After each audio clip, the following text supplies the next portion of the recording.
आज मैं आपको बताऊंगा कि मकान में ऐसा कौन सा कमरा है जिसके उस कमरे के अंदर नहीं सोना चाहिए। बहुत सारे आर्किटेक्ट ऐसी स्थिति में कमरों का निर्माण कर देते हैं, बना देते हैं जगह की कमी को देखते हुए, जो हमारे वास्तु नियमों के खिलाफ होता है। और उन्हीं चीज़ों से हम आदमी को अवेयर करते हैं, सावधान करते हैं, अलर्ट कर देते हैं कि आप इस कमरे में मत सोइए, किसी बच्चे को मत सुलाइए या खुद भी मत सोइए। ऐसी ही आज एक जानकारी आपको देने वाला हूँ। बहुत सारे केसेस मैंने देखे हैं, बहुत पहले भी देखे हैं। हर आदमी तकलीफ का सामना करना पड़ता है। वास्तु एक विज्ञान है और इस विज्ञान को समझने की आवश्यकता है। तो आज मैं आपको जानकारी दूंगा कि आप ऐसे उस कमरे में कभी ना सोएं जिस कमरे के नीचे किचन हो। किचन के ऊपर जो कमरा बना होता है, अगर उस पर कोई व्यक्ति सोता है तो वो सैकड़ों बीमारियों को दावत देता है। उसका वैज्ञानिक आधार आज समझाऊंगा और कैसे वहां पर धन की कमी बनी रहती है, स्वास्थ्य खराब रहता है और यहां तक कि मृत्यु तुल्य कष्ट भी हो जाता है बीमारियों के बावजूद। उसके वैज्ञानिक आधार को समझना होगा। हमारा जो नीति शास्त्र ये कहता है, जो मनुष्य जीवन की नीतियां होती हैं, कि अगर आप आग के पास, आग के ऊपर सोते हो तो जलोगे, दुर्घटना और तकलीफ होगी। आपके ऊपर आग है तो भी आपको जलोगे, तकलीफ होगी। तो मकान के किसी भी कमरे के नीचे अगर किचन है तो उस कमरे में कभी नहीं सोना चाहिए।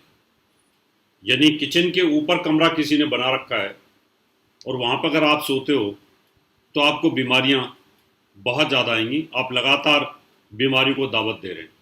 जब सुबह उठोगे तो शरीर सूखा हुआ नजर आएगा, लगातार इम्यून सिस्टम कमज़ोर हो जाएगा, ब्लड इन्फेक्शन आने शुरू हो जाएंगे, लंबी लंबी बीमारियों के शिकार होने शुरू हो जाएंगे, क्योंकि लगातार आपके नीचे आग जलती रहती है। अब मान लो 4 घंटे सुबह और 4 घंटे शाम को, या 2 घंटे सुबह 2 घंटे शाम को गैस जलती है। गैस की हीट लगातार ऊपर लेंटर में जाकर के टकराती है और धीरे धीरे धीरे धीरे धीरे धीरे धीरे वो लेंटर जो है वो गर्म होना शुरू हो जाता है और वो हीट उसके ऊपर सोने वाले व्यक्ति को प्रॉब्लम क्रिएट करती है। और ये रूटीन चलता है, 24 घंटे का मामला है। जब हम रात को सोते हैं तब भी, दिन में सोते हैं तब भी। अब आप बोलोगे जी ये कैसे हो सकता है, ये तो संभव नहीं है कि नीचे आग जलती है, इतनी ऊपर कमरा रहता है। आप देखेंगे कि आप एक छोटा सा दीपक ले लो घी का और उसको रेगुलर जलाइए नीचे, घी का दीपक, वो छोटा सा, और कुछ समय बाद देखेंगे आप ऊपर हो काला होना शुरू हो जाता है, बिल्कुल काला हो जाता है वो धीरे धीरे। तो दीपक से तो 1000 गुना ज़्यादा लौ होती है अग्नि की, वो तो कुछ ही समय में ऊपर गर्म कर देती है। इसलिए कभी भी वहां ना सोए। दूसरा,